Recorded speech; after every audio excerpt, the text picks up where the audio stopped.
To protecting the rights of women and girls in conflict and other difficult situations around the world. We have an amazing panel. But before we get to the panel, I want to invite one of our commitment makers to the stage, Amina Ahmed of Smith College. And Amina has been really focused on a very important problem that, come stand here with me, and we'll go back to the center and do a photo and all of that. But she's been focused on a problem that until recently, people either didn't notice or they didn't talk about, and that is period poverty, the lack of access to menstrual products, hygiene, and education. This is a global issue affecting over 500 million people. It affects girls and young women starting early in their lives, continues throughout decades, on a daily basis in so many places where they are not permitted to stay in the household, where they're forbidden to do certain things. I was just, Amina, in India, working with the Desai Foundation, which is also focused on period poverty, and I attended one of their sessions in a village under a big shade tree, and the young women were sitting up front, and the mothers, the aunts, the grandmothers were sitting in the back, and these very experienced trainers from the program were talking to these young women and asking them, well, what have you been told about your period? What are you expected to do and not do? They can't go to temple or to mosque. They can't, in many cases, eat with their families. They can't clean even dishes during their period. Think about that. And one young woman said, I can't be around snakes. Well, I wouldn't want to be around snakes anyway, but apparently that is another of the taboos. Think how challenging it is on an everyday basis, but then imagine for girls and women undergoing a humanitarian crisis, war, displacement, natural disasters, economic collapse. This problem is particularly acute. And while there are many humanitarian organizations seeking to provide food and shelter and clothes during a crisis, a very few have, until recently, focused on providing menstrual products. The HeLa initiative works to fill that gap in humanitarian aid by providing educational support, menstrual products themselves, and pain relief medication to Afghan females, both in their country and in evacuation areas. HeLa will target Afghan women living in Pakistan, where they are extremely vulnerable, separated from their families. And HeLa is creating a collaboration with local humanitarian groups to try to reach these women. And it is such an important project that, Amina, I just want you to say a few words about it before I present you with this commitment to action, and tell the audience a little bit about yourself. Yeah, so I'm a little nervous, and I'm not a great public speaker, but yes, so I'm Amina. I'm double majoring in government and Russian studies, and I go to Smith College. I'm originally from Afghanistan, and I grew up as a refugee in Pakistan. So when I was 2 years old, we left Afghanistan, and because my daycare was bombed. And then I sort of grew up in Pakistan. I studied there, and 2017 we moved back to Afghanistan. And there I was the first woman from my hometown in 17 years to have received the US State Department program scholarship to study at the American University of Central Asia.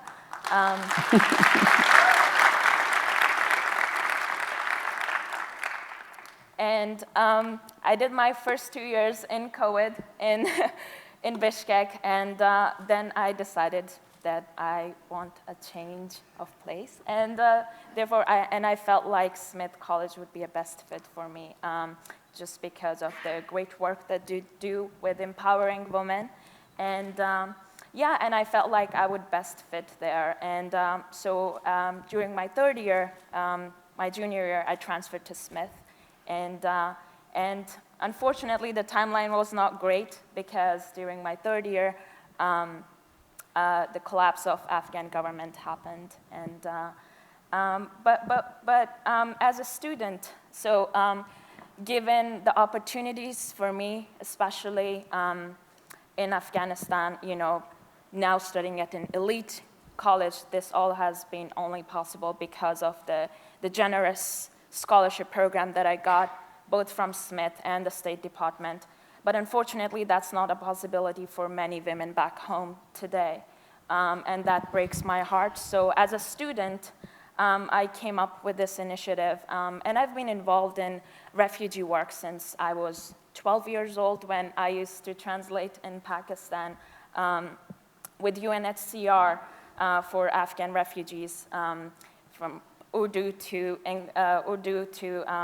Pashto and Persian. And yeah, so I feel like, you know, as a student from here, what can I do? Because I can study, but my cousins, my sisters, you know, they cannot. And the situation with undocumented or evacuees in Pakistan and Turkey at the moment, where they cannot even access health care or attend any public school. And it's been almost 2 years at this point. So we intend to also expand HELA initiative to online education platform in the future. And yeah, I'm so happy to be here. Oh, thank you so much. Here, Amina, come stand with me. Here we go. Well, this is really what it's all about, commitments to action, and every one of us can do something. Thank you so much, Amina. Well, I want to introduce this amazing panel and ask them to join me on stage as we discuss protecting the rights of women and girls during conflict and uncertainty, you know, something that Amina is now doing through the organization she has started. So please welcome with me Shadrach Osei Frimpong, a 2012 CGIU graduate and founder of COCO 360, a nonprofit championing rural access to education and health care.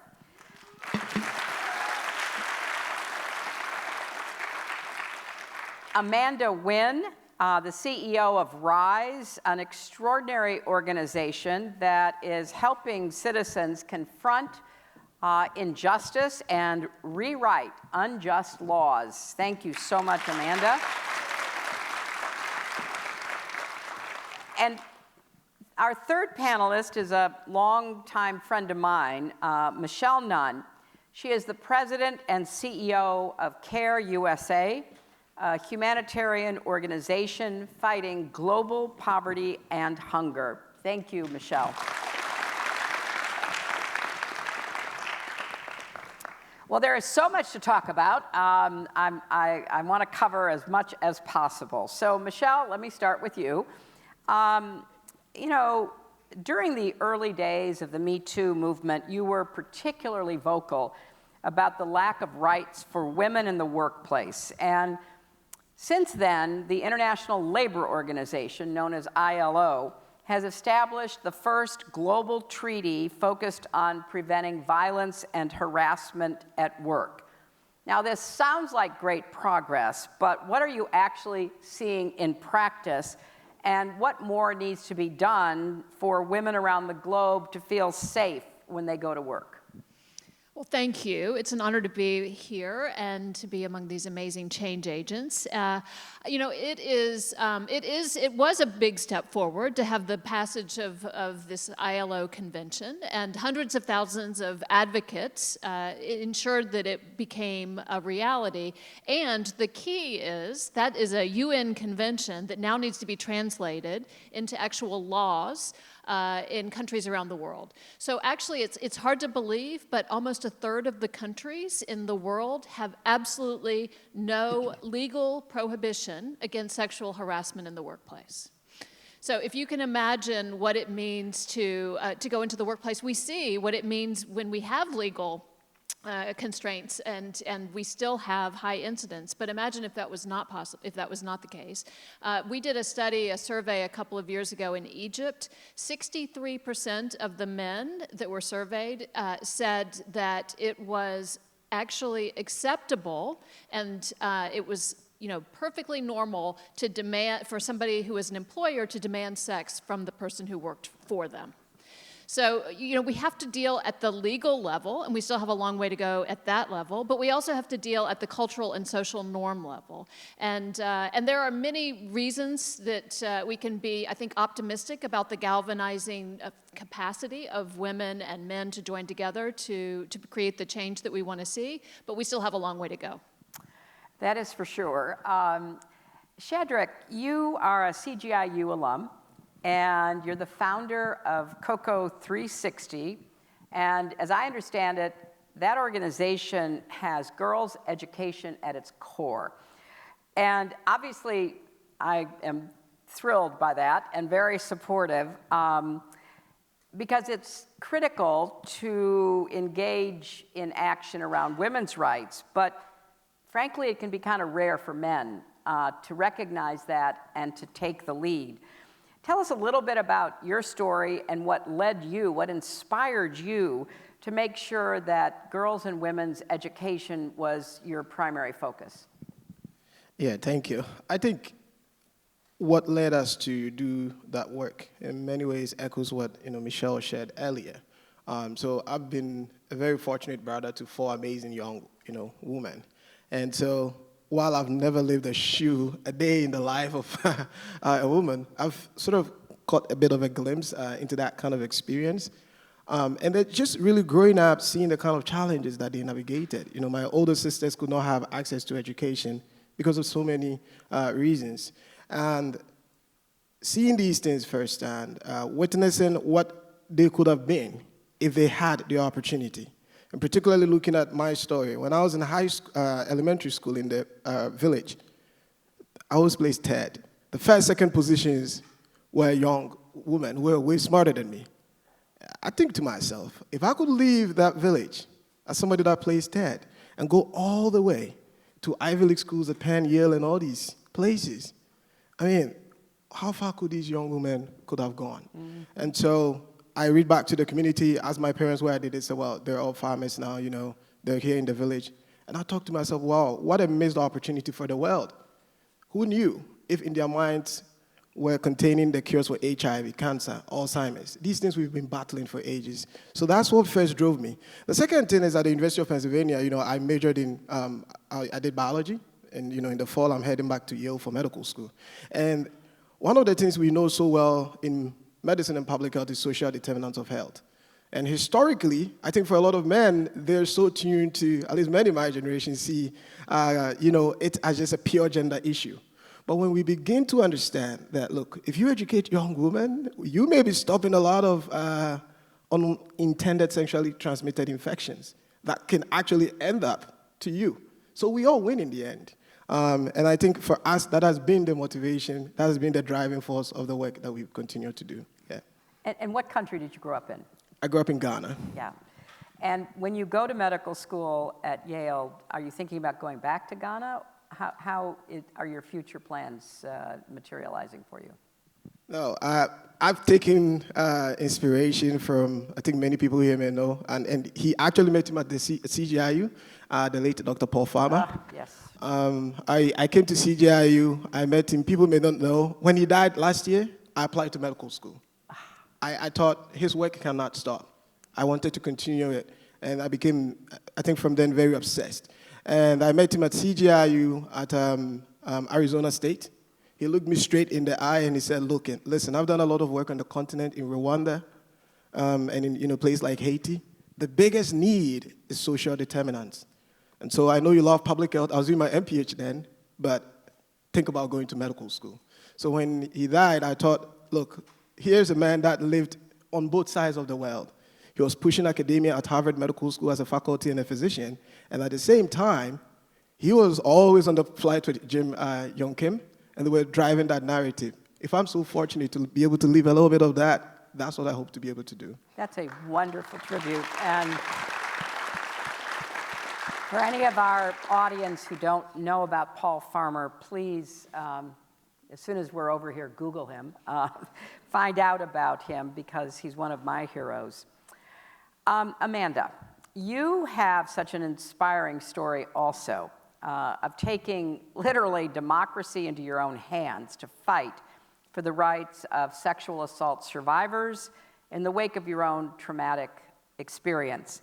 And you successfully, and this is a very big deal, got legislation passed unanimously through Congress. Now, tell us a little bit about your journey and what fueled you to keep going. Honestly, it was rage. Rage.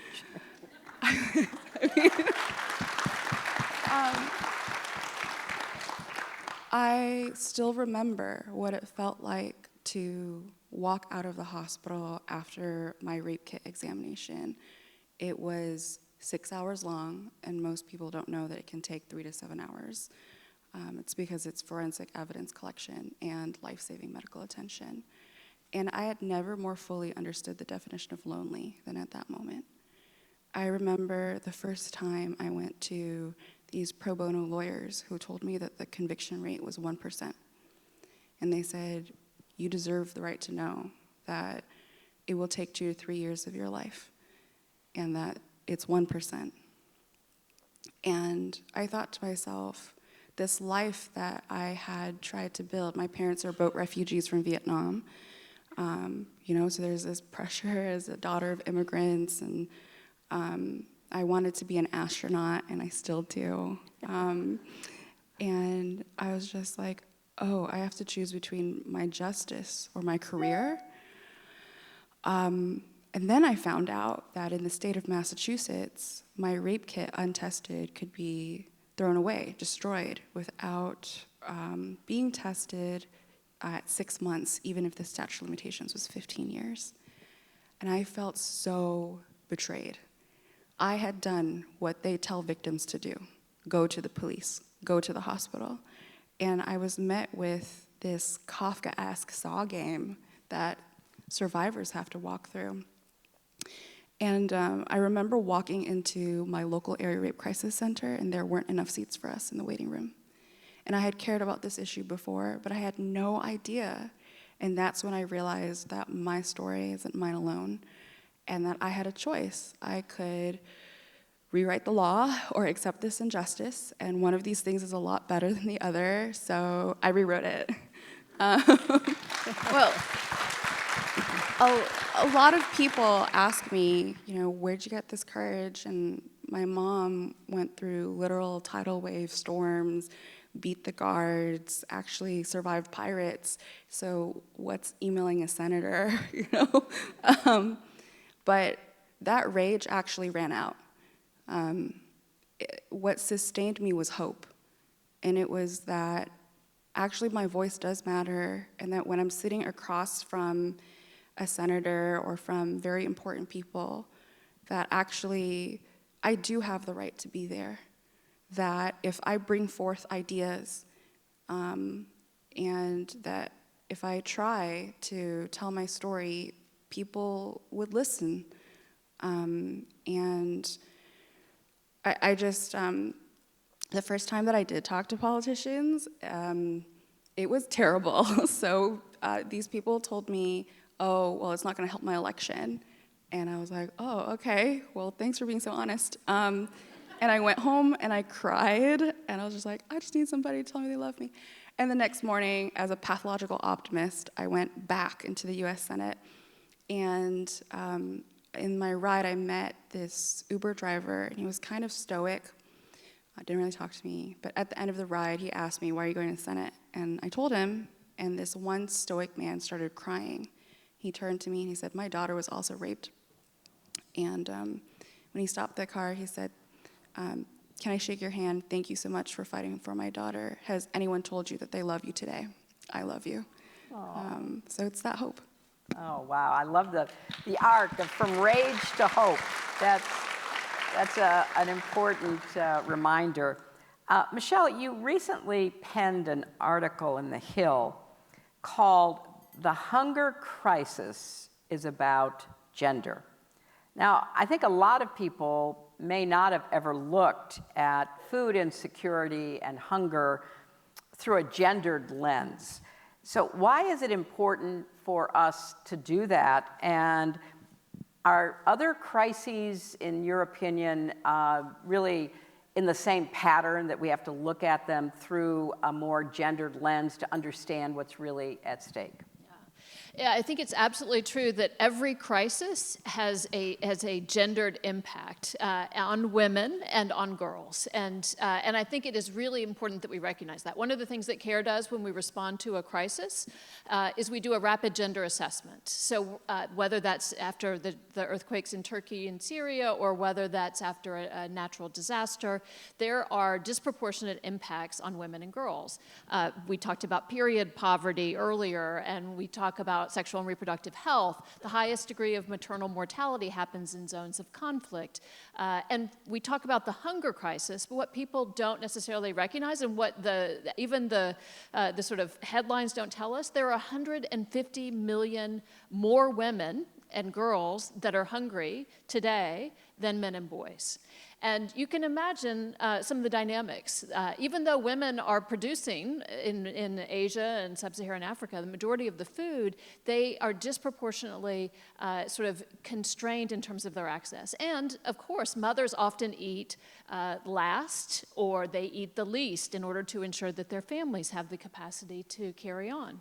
So we have to focus in our humanitarian response, in our development responses, with a specific lens towards women and girls. Now, the good news, because we sort of all want to go from rage to hope on the journey that Amanda has taken, is that women can also be the key to this. Women smallholder farmers, if they had equal access to seeds, to the market, we could actually feed 150 million more people in the world. And so we know what it takes. It is to ensure that we lift up women's voices, that we are equipping them with the equal access to respond to crisis, but also to grow food, to have access to markets. I was just in India as well a couple of weeks ago, and one of the economic analysis there is that the COVID crisis and the last couple of years have pushed down the number of women working in the formal workplace to almost to 9% was the estimate. And there was also an estimate, a projection, that if women had equal access from an employment perspective, by 2050, India's GDP would increase by 30%. So we have the answer is to unlock the power of women and girls. You know, Michelle, you're talking about this reminds me of a trip I made to Africa, about 25 years ago, and I was traveling with a small delegation which included some economists and government people. And everywhere I looked, I saw women working. Women in the fields, women in the marketplace, women carrying wood, women carrying water. I mean, women working and girls as well. And I asked one of the economists, look at all these women working. Is any of this work included in the gross domestic product? Oh, no, he said. That's part of the informal economy. I said, well, if the informal economy stopped, the formal economy would fall apart. And so women's work has never been adequately valued in the home and in the community. And of course, we want to provide more pathways for more women to get into the formal economy, but we have to make life in the informal economy better as well.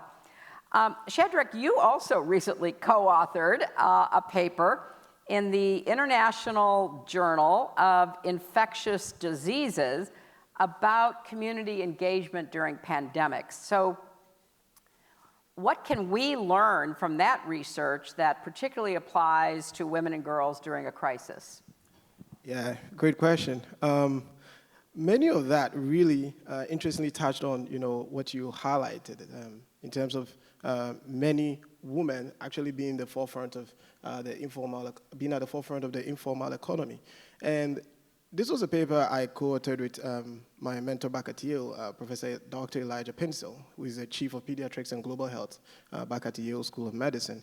And we, it's a systematic review. We reviewed close to about 930 manuscripts that were written during the pandemic, and you're looking as far back as starting at the SARS, the very first, respiratory pandemics that we saw, through to the HIV, through to Ebola, all the way to COVID.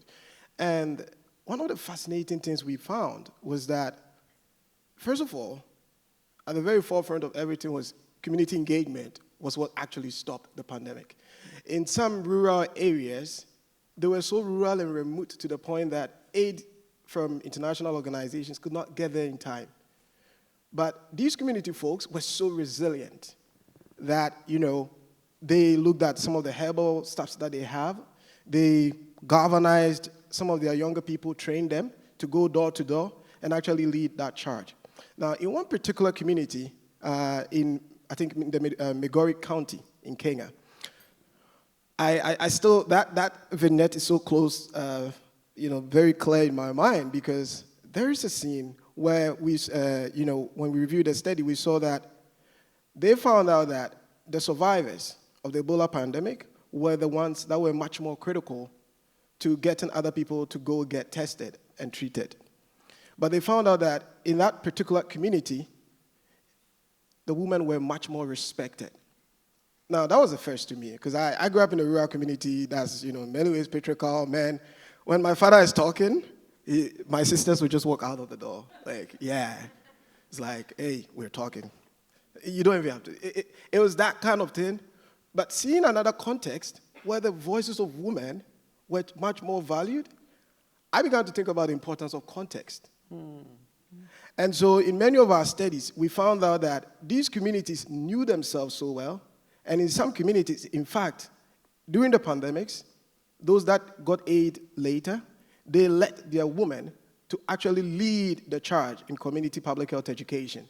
And these women were trained as community health assistants, going door to door. Some of them were trained as traditional birth attendants. Some of them were trained as, community health workers, a work that, Dr. Raj Panjabi of Last Mile Health and his team have done so miraculously. And seeing that data come true and true, I kept thinking to myself, how come of all the narratives that we saw during the pandemic, nobody highlighted the incredible efforts that these women did to stop the pandemic in these settings? So that was quite profound. Seeing the role of context, understanding that in such settings, women were the key to stopping the pandemic. Well, that is such a fascinating finding, because many people, many experts, the World Health Organization, others, were terrified about what would happen in Africa, particularly in sub-Saharan Africa, because of the pandemic. Everyone expected to see just explosive rates of illness and death, and it didn't happen. They didn't have vaccines in the numbers they deserved to have. They didn't have personal protective equipment in the numbers they deserved to have. A lot of misinformation and all the rest of it was floating around. But am I right in concluding that these community networks led by women probably made the difference? 100%. Oh, wow. 100%. That's what our study actually concluded. And so we made similar implications for the COVID-19 pandemic and future pandemic. Because you're right. When the COVID-19 pandemic started, everybody was surprised. Wait, why is Africa not seeing a similar, upsurge?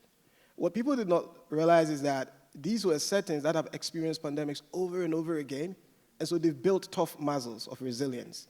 And inside that muscle, the clearest picture of it were women that literally were going door to door to door, educating their own people, telling them, hey, you need to wash your hands. You need to, if you go somewhere, you need to cover your nose. And that makes a lot of sense because even in Ghana, some communities are matrilineal. Yes, so I have parents from two different sides. My dad is, an Ashanti, that's one of the royal families in Ghana, and my mom belongs to, the Fanti tribe, which is, not so like my dad's tribe. But my mom's, tribe is actually matrilineal. So if a woman marries a man, and God forbid death comes, guess who inherits everything? The woman's side. Yeah, and so as I've begun my journey, looking much more now, starting out as a public health physician, trying to understand things in the lens that Dr. Farmer did, reading his books, I'm beginning to understand one thing that he kept emphasizing, which was accompaniment. Going to communities, understand that no two communities are the same. That behind the quantitative evidence, the numbers, the statistics, are actually real stories of people that are qualitative. Yeah. Oh, that is a great learning that I'm going to quote you on all over. So Amanda, in the United States, but in many, many countries represented here at CGIU and really globally, there is a culture of victim blaming. And it's not uncommon for survivors of sexual assault to be asked, what were you wearing? Were you drinking? And you tried to address that head on at the New York Fashion Week in 2021. I thought that was very gutsy. Can you tell us about that experience? Yes, well, I love fashion. And talk a little bit more into the microphone. Actually, there was a post on Instagram that you posted of Rihanna wearing a T-shirt with you on it, and I really want that T-shirt. So I was sitting in Fashion Week, and I had this light bulb moment because the most commonly asked question in Fashion Week is, I love your outfit. What were you wearing to that show? Who are you wearing? And I was like, oh, I've been asked this question before in my life after my assault. What were you wearing? And it was the same exact words, but in one context, it's celebrating your agency, the freedom you had to put on that kind of outfit, and in the other one, it's shaming you for the violence against you. And at that time, I was fighting for a United Nations General Assembly resolution to recognize rape in peacetime, because the General Assembly had never passed a standalone resolution on that. And diplomats get bombarded with all these issues, so how do we stand out? Also, within a COVID world, there were restrictions on civil society to enter the United Nations headquarters. So we had to be creative. We had badges, EcoSoc badges, but we weren't allowed in the building. So I thought, okay, well, what if we could turn that phrase into an event and subvert it? And so we threw New York Fashion Week's first ever Survivor fashion show. And we had survivors walk down the runway to reclaim this statement. We invited all the UN diplomats, and they came. And we confirmed 25 countries vote on the spot. A year later, the resolution passed unanimously. That is such a great idea. Thank you. Wow. Shame is such a powerful feeling, and people feel shame for so many reasons, and it can be paralyzing. It can literally cause depression, certainly anxiety, and it's one of those taboo subjects in so many cultures. Like if something happens to you and you get blamed, then that means you're being literally shamed. So how do you now think about shame? Because it's such a powerful tool, and we see it all over social media. People being shamed and vilified and attacked, but it's to create a sense of insecurity and indecision and loss of confidence. So talk a little bit more about shame. I think that joy is the most radical form of rebellion. There are so many survivors who come and say, hey, for XYZ reasons, I feel like I can't be an activist yet. I can't tell my story yet. And I just want you to know that it's okay. Everyone's healing journey is different, and that you matter. And that what matters is that you are able to find and define your own justice. I remember after the hospital, literally, I couldn't leave my bed for a week. I sat there and I felt that shame. I was like, how did this happen? How could this happen? And at the end of the week, I thought to myself, I will never understand a rapist's mind.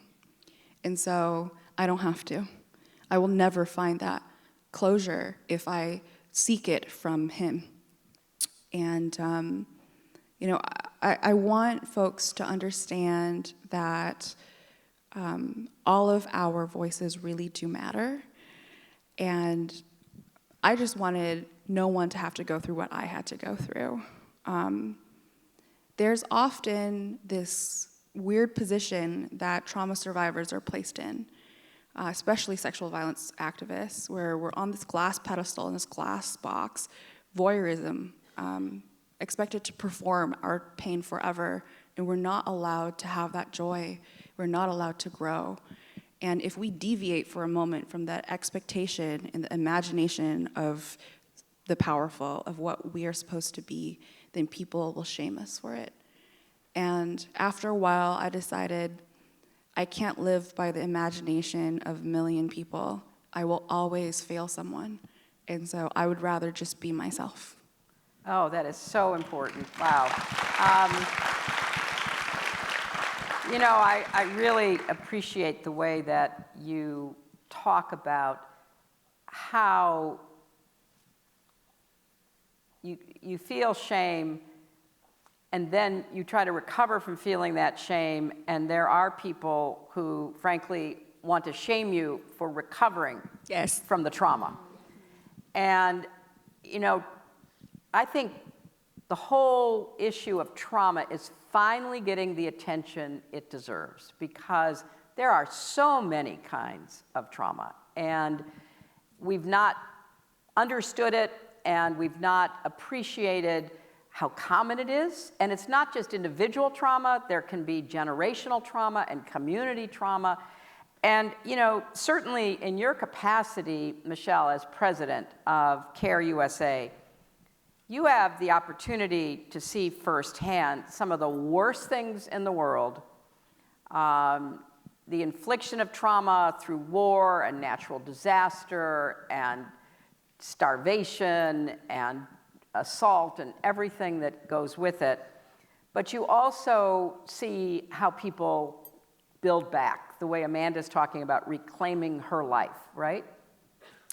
So what is giving you hope right now? And maybe you can share an example of a story that's recently inspired you from your travels. Yeah, so many stories of inspiration and hope, and I'm so struck by the stories that you all have shared today. I would just maybe I'll talk about one person, one woman who I have found to be a remarkable, almost a sort of mentor as a change agent, as someone who's demonstrated the kind of resiliency that I think I hope to live into. Her name is Salamatu, and I'm actually going to Côte d'Ivoire next week and hoping to have a chance to see her because she's from Côte d'Ivoire. And she, I don't know how many of you all, is anybody out here 20 years old? A few 20-year-olds. So Salamatu was married against her will at age 14 to a 60-year-old man, and by the age of 20, she had 4 children. She was living in poverty, she was being abused, she had one dress that she wore, and when she washed it, she wore it wet just to dry it off. She met a CARE, what we call a savings agent. We have savings groups around the world, and we have actually over 17 million women that have been a part of these savings groups. And Salamatu joined a savings group, and she took out a very small loan from her community members, and she started a small salt business. And it turns out she is an amazing entrepreneur. And she started that business and grew it so that she was able to send her younger children to school. Her older children, she actually bought them a car so that they could start a taxi business. She divorced her husband, And she has become the founder of savings groups that have involved almost 5,000 women in Côte d'Ivoire. So amazing, an amazing change agent. And, when I talked to her and I asked her once, like, what advice do you have for young leaders, young people? She said, be courageous. She said, be willing to forgive, which is important too. Take a lot of advice, seek counsel from others, especially women and children. And she said, and make an example of your life. And so I get filled up by women like Salamatu, who are really all over the world and living out extraordinary, hopeful lives of change. Oh, I so resonate to that. I was in India 2 weeks or so ago and working with a group called the Self-Employed Women's Association that has 2.5 million members in India. And their goal is to support women who do some of the hardest work, whether it's construction or trash picking for recycling or salt raking, whatever it is. It's hard, and it's become, in many ways, even more difficult because most of them work outside. And the extreme heat is overwhelming. So when I went to a place in the Rajasthan desert to meet with the salt rakers, and they live there from October to April. And after the monsoons, water bubbles up, and they also pump it up, and they have, big ponds on the top of the very baked soil of the desert, and they rake up to try to get the salt as the water evaporates, and then they sell that salt as on a metric ton basis, so they have to do a lot of raking. And some of them are 7th, 8th generation salt workers. But now, because it gets in May and June up to 125 degrees, 128, 130 degrees, they have to start working at 4 o'clock in the morning and quit by 9 because literally they cannot physically be in that level of heat. So I thought, wow, but those women were so joyful, so enthusiastic. Every little bit that they figure out how to help themselves, they move from diesel-powered pumps to solar-powered pumps. Anything that they can get that makes their life a little bit easier, you would think they, won the Super Bowl. It's just so joyous to see that kind of grit and determination, and it keeps me going a lot through all kinds of challenges. So, Shadrach, finally for you, do you think, your generation of young men in places like Ghana, and literally we could name any country, are more open and supportive of, not just their sisters or their daughters or their mothers, but of, women in general to have more opportunities in society? No, absolutely. I think one of the things that, we've been doing this work for almost about 10 years now. One of the things I've realized is that many young men, my generation, are realizing that even our own paths and trajectories are connected to the women in our lives. I mean, I'm sitting here. I could not be here without the help of, somebody I like to call my mom, who's in the room, Pascal Hen. Another colleague who is a brilliant, public health expert, and Anama Boachi, who is also in the room. And these are women who, when 10, years ago, when they saw us starting this work, reached out and said, hey, Pascal is a brilliant attorney in Kansas. She's literally, I think, the best, I may be biased, but the best business lawyer over there. She reached out and is like, you're going a path that's going to be difficult. I'm going to do this pro bono for free. I mean, she's advising multi-million-dollar, businesses, but takes the time to do this for free. That moved and encouraged me. Nanama reached out, hey, I'm willing to provide my epidemiological skills. At Columbia University, I'm grad. So for my generation of young men, seeing that is galvanizing us and is motivating us. And we see this in Ghana, where when we started this work, we felt that we saw a lot of rebellion from the men in the community. Why are you putting up a girls' school? If it was a girls' school, will you be able to attend and get out of here, we're not going to help you. It was hard. A lot of pushback from the community, a lot of pushback from the government. But we had done a survey with the Wharton Social Impact Initiative, and it was telling us that, look, someday, maybe the school could be co-ed, but if you want to drive real meaningful change, based on the data we're getting, both qualitative and quantitatively, you have to change the mindset and the perceptions first. There is no way to do it than to start with a girls' school. Because if you start a mixed or co-ed school, they will infiltrate it with the boys. It's not going to happen. And so we started with a girls' school. Initially, it was hard to get, and we have a model where we have a school for girls, we have a community hospital, and we have a sustainability-dependent 100-acre cocoa farm. So the idea is very simple. If you want your daughter to get tuition-free education, you work on the farm. And then we use the cocoa farm revenues. You know, I'm sure most people here love chocolate. Chocolate is a global multi-billion-dollar industry. That's what my parents farmed. So we thought, well, they work on the farm, we use the farm revenues to cover the educational expenses of the students. Initially, it was mainly women, the mothers of these girls who were attending. Now, we've moved from like 5% women participation to about, give or take about 80% male participation. Why is that? Because the girls who came to the school are now going on to be winning some of the, regional level spelling bee competitions. And so the men are like, oh my God, that's my child too.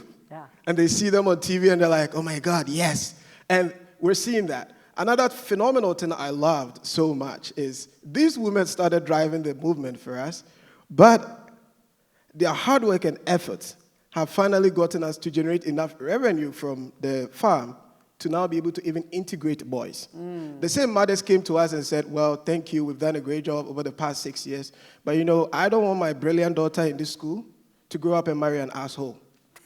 So, excuse my French, but it's like, these guys here are not getting that level of fine education, and no matter how you see it, because of context, these wonderful young women will grow up and they want to be with a partner, right? And if they have to be with these guys, no, I don't want that. And so the women and the men came together, started working hard on the farm, and now we have enough revenues to integrate boys and bring in boys. And I think about that story all the time, a story of community resilience, a story that's led by women, a story that had a lot of people say it could not be possible, but with the support of a lot of women. And now the men are also seeing the light, as I like to put it, yeah. Oh, that is so great. And I do love chocolate, so I think I personally am sending several children to school. Absolutely. Amanda, for the final question before we go to the audience, it's not a surprise that many people, and especially young people around the globe, feel disillusioned by politics, right? It just seems so, corrupt and inefficient and unproductive, and it's just not something that they want to be involved in. But you're sitting in front of a room full of young people who are committed to making positive change. So how would you sort of summarize your advice about getting engaged, being an advocate, dealing with the polarization in politics where change is often very slow to happen, but staying with it? Yeah, we practice something called radical empathy at So RISE. what? Radical empathy at RISE, my organization. And it's about climbing over these uncomfortable walls and sitting in these spaces across from someone who maybe you really don't like them, but for that moment, what you are there to do is advocate for your bill, and you're trying to push it forward. And one thing that we tell all of our organizers to do is, yes, understand the politics of the person you're trying to talk to, but more importantly, understand who they are as a human. What's their favorite flavor of ice cream? What do they like to do? And look at that person you're sitting across from, not only as a political vehicle for you to move your agenda, but as a human being. Because when you're able to break through and you're able to empathize with maybe people you really, really have different opinions from, that's what we have found to be most successful. I love space. And so when people that I sit across from really like space too, even though we're talking about sexual violence, we're talking about something really different, that's what I open up with. Have you seen a rocket launch before? Have you seen Interstellar? Right? And people will just light up because you've treated them like a human. And at the center of this is that spark of hope, that when I see people open up that way, they're ready to engage. You have acknowledged their existence, and with that empathy, they hopefully can acknowledge yours too. It's a really tall thing to ask, see the humanity in someone who might not see it in you. But if we're able to practice that, then it might surprise you, and you might change the world. Well, that's a great note to go to the audience. We have microphones somewhere. Do we have microphones somewhere? So if you raise your hand, one of those microphones will find you. So we've got some hands raised, I think. And just please introduce yourself and ask your question. Hi, my name is Maria Urias. I'm a graduate student at Vanderbilt and aspiring Methodist chaplain. So I get to do a lot of work with labor organizing, and my question for y'all is just, how do we consider women's rights in the labor workforce when so often women's labor goes unnoticed or unnamed, especially on the scholarly side, and consider that informal labor? Michelle, do you want to take that? Sure. Well, I mean, we talked a little bit about the difference between the formal economy and the informal economy, and I think that some of the work that, for instance, CARE's doing in partnership with local organizations in Central and South America is making sure that, for instance, domestic workers have full rights, that they have access to Social Security, that they have protections from sexual violence. So I think how do we ensure a regulatory environment, especially for women who are working in the informal workplace? And then also, I think there's huge amounts to be done still in the formal workplace. For instance, CARE does a lot of work in Southeast Asia with garment workers. So, there are 35 million women garment workers, and working in partnership with them for them to express their rights, and also for them to, for instance, have protection from sexual discrimination, sexual harassment. We've seen, for instance, a small group of women in Cambodia who worked together, and they created an industry standard that has now been adopted throughout the entire industry in Cambodia as a result of their work. So I do think, as in all the things that we've been talking about, having a gender lens around labor organizing is incredibly important. And I would just add on the emotional labor front, too, people have, I think, the misconception that the emotional labor that you engage in family settings, for example, is just your own responsibility. There's nothing anybody can do to help you, and that's just wrong. I mean, if we had quality, affordable childcare in this country, it would lift some of that emotional labor. If we had paid family leave, it would lift some of that emotional labor. Organizing, as Michelle just said, like in Cambodia, or what you're interested in, that helps to lift some of that emotional labor because it creates a framework in which people are not alone in trying to deal with their responsibilities in the workforce and their responsibilities at home. So I think this has to be a continuing effort to try to get those changes made. So, can I just add one more thing, because we talked about health, community health workers. 70% of frontline community health workers around the world are women, and in order for us to address the systemic kind of challenges that exist from a health equity perspective, and to take advantage of the extraordinary community organizing capacity, we have to ensure that those women, many of them are not paid, they're paid subadequate wages. We need to enable them to have the professional access that they need. So just another category that we need to ensure that we're standing in solidarity with. Great. Okay. Mic people, find someone with their hand up. Here we go. Hi, my name is Kai. I'm a sophomore at the University of Tokyo in Japan. And I was wondering, how you all have navigated advocating for these issues across national and cultural boundaries. I think the themes that you guys all discussed today resonate internationally. I don't accept that these are just Western or American ideas, but I do know that from personal experience that a lot of people don't like being lectured to, or if they perceive that they're being lectured at, there's a lot of pushback. So I'm wondering how you guys have kind of navigated that very difficult balance. Thank you very much. Why don't we start with you, Shadrach, and go on down, because I think that's a very fair question. And people don't want to be made to feel that they are being shamed or forced to adopt a position that is, from their perspective, not really natural to them. And so you do have to do the radical empathy and the kind of persuasion work. So, Shadrach? Yeah, no, that's a great question. I love it because that's all my career. So my PhD at, I'm finishing my PhD at the University of Cambridge as a Gates Cambridge scholar. And that's what led to that manuscript, community engagement. We've been doing this work in Ghana, and I will never forget. I got it from the University of Pennsylvania with $150K prize award. I go into the community with my colleagues, and I think, well, I'm an Ivy League grad. I know everything. My community is like, look at you. You know nothing. And we struggled. Like, I will never forget. For almost 6 months straight, we could not make any progress.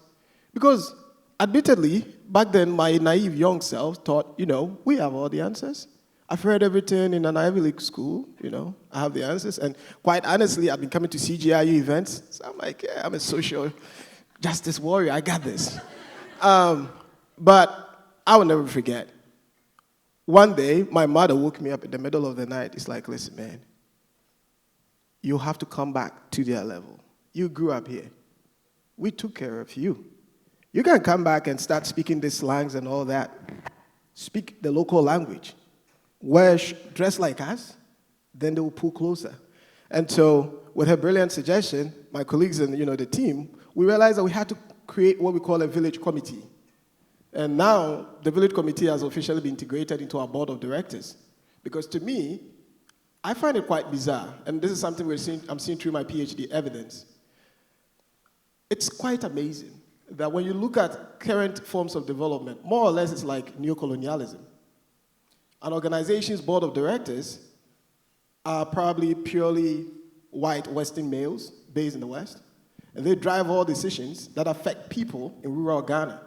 That's absolutely unfair, right? Because that's like the scramble of Africa. And if any of you have read, Sherry Einstein's popular paper, The Ladder of Citizenship Participation, it talks about the fact that at its core, engaging communities is redistributing power. So if we think about it from that lens, then it becomes absolutely crucial that, number one, we recognize the role of context. Number two, we deeply think about how to institutionalize the idea of community engagement, because we talk about it all the time. You see it in almost any development literature, right? You see it in any kind of aid literature. But understanding that no two settings are the same, and for you to really make change that is very representative of the lives of the people on a daily basis will require you to go in there and institutionalize structures that elevate the voices of these people. I think that's a very hard thing for most of us in development to do, because we're so used to structures that everybody starts a 501c3, get some of their best friends and mentors, create a board of directors, but what you're not realizing is that it's the board of directors that makes all the decisions.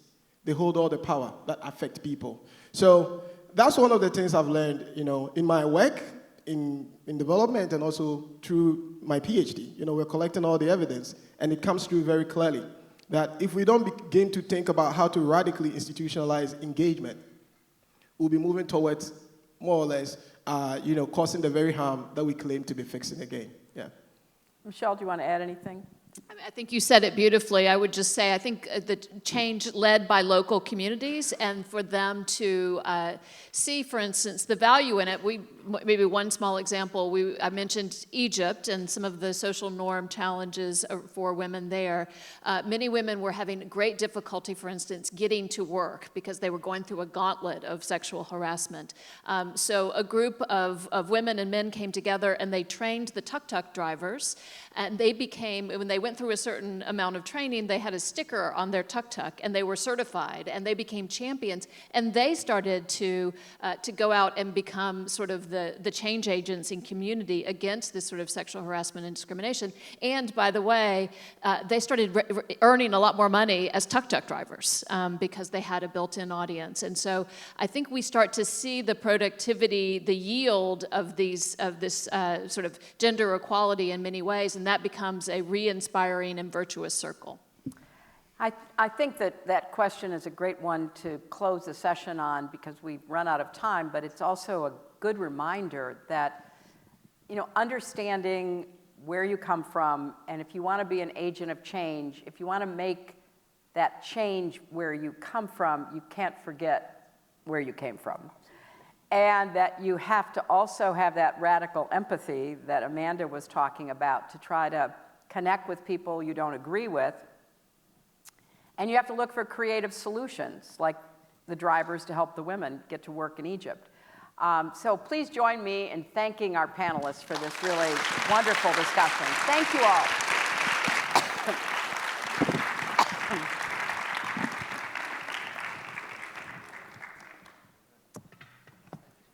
Thank you, thank you.